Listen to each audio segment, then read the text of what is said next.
যাকে জীবন দিয়ে ভালোবাসছো সেও তোমাকে আঘাত দিতে পারে, কিন্তু জগতে একজন আছে।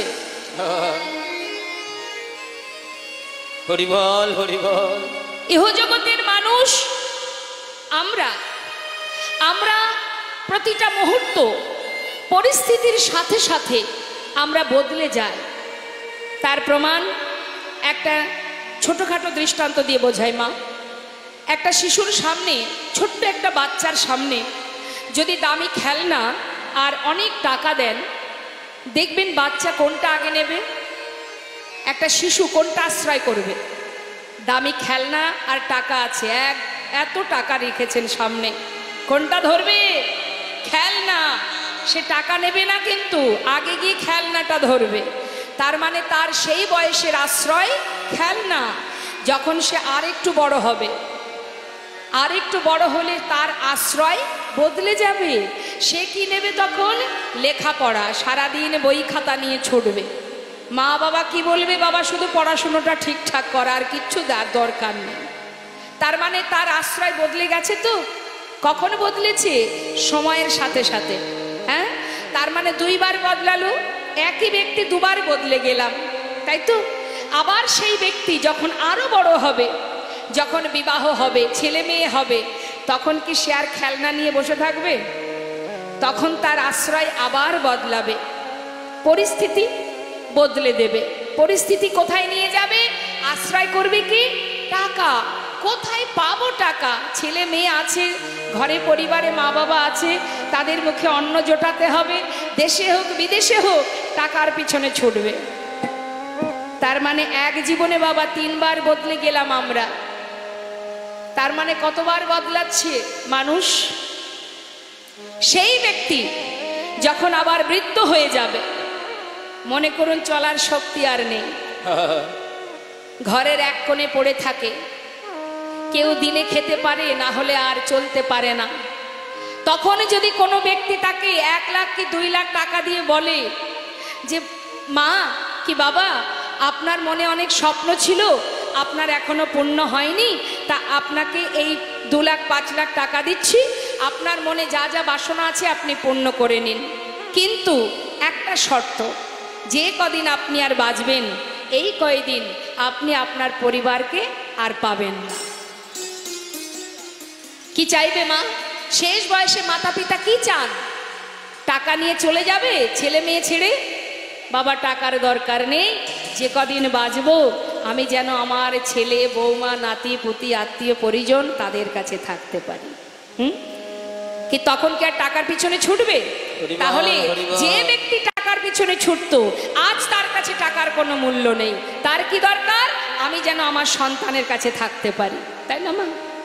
তাহলে এক জীবনে আমরা এই মানুষ 4 বার বদলে গেল।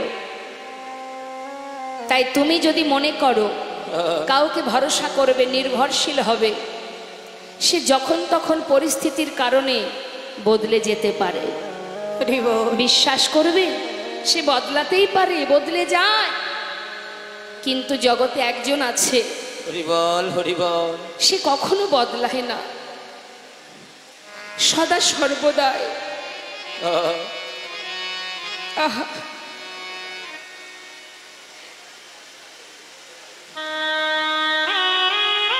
জন্ম থেকে মৃত্যু পর্যন্ত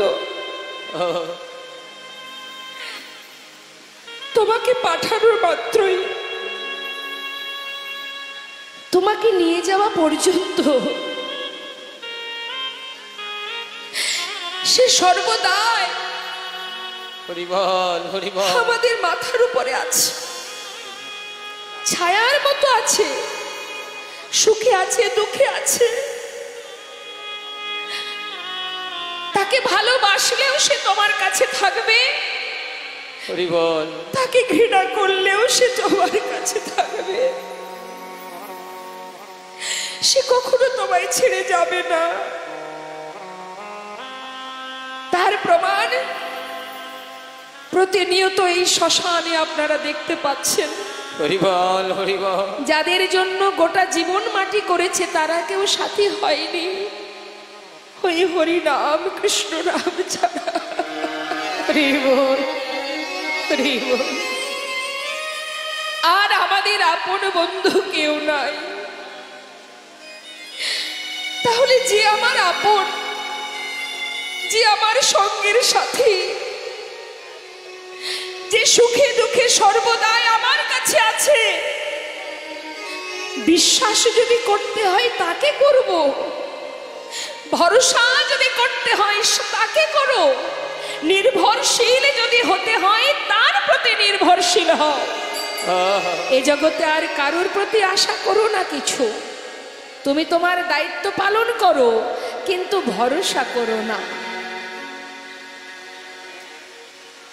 তাই আমাদের ইহ জগতে আমাদের মুক্তির পথ এই মহামন্ত্র, এই হরিনাম।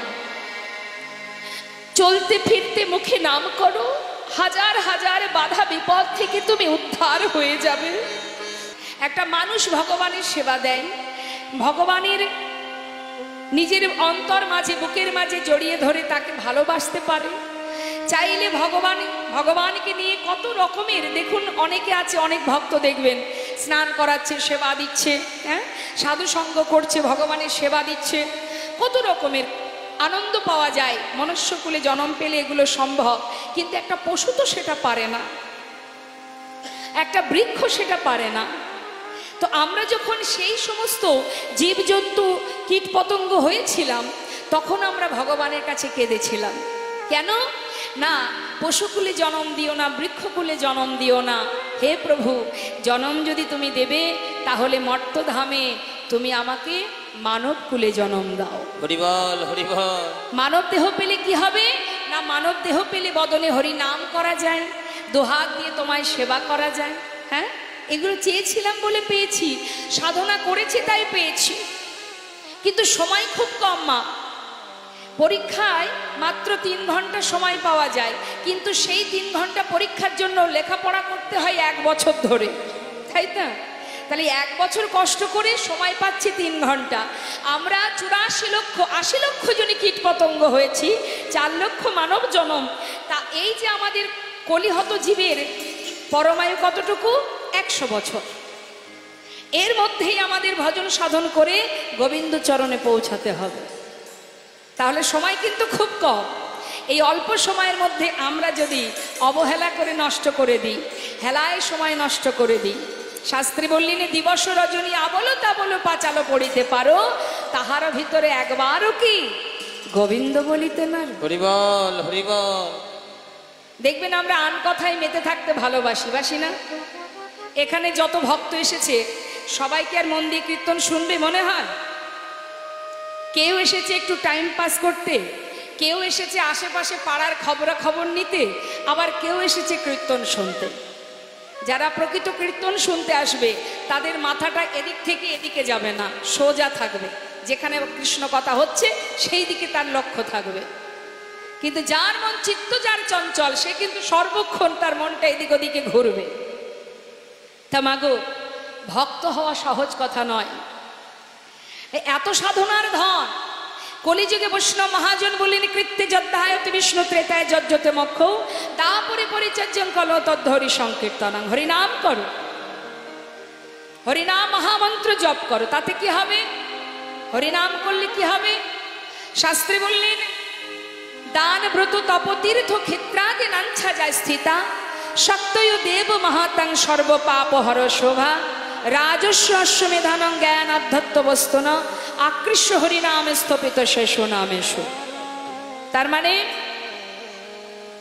আপনি যদি দান করেন, দান করলে আপনি পুণ্য অর্জন করছেন, ব্রত করছেন তাতে পুণ্য অর্জন হচ্ছে, যজ্ঞ করছেন পুণ্য অর্জন হচ্ছে। তো কেউ দেখবেন লক্ষ্মী পূজা করে, মা লক্ষ্মীকে ভালোবাসে, কেউ শক্তি সাধনা করে মানে মা কালীকে ভালোবাসে, কেউ সৌর সাধনা করে, কেউ শিব সাধনা করে, কেউ গণেশ পূজা করে। যে যাকেই ভালোবাসুক তার আলাদা আলাদা বাবা ফল আছে, কি আপনি পুণ্য অর্জন করছেন, আলাদা আলাদা ফল। কিন্তু যদি কোনো জীব এই মহামন্ত্র জপ করতে পারে, এক হরিনামের মধ্যেই যত রকমের জগতের ব্রতের পুণ্য অর্জন হয়, আলাদা আলাদা পুণ্য অর্জন হয়, সব রকমের পুণ্য একমাত্র হরিনামেই লাভ করা যায়। তাই গৌর হরিবোল হরিবোল।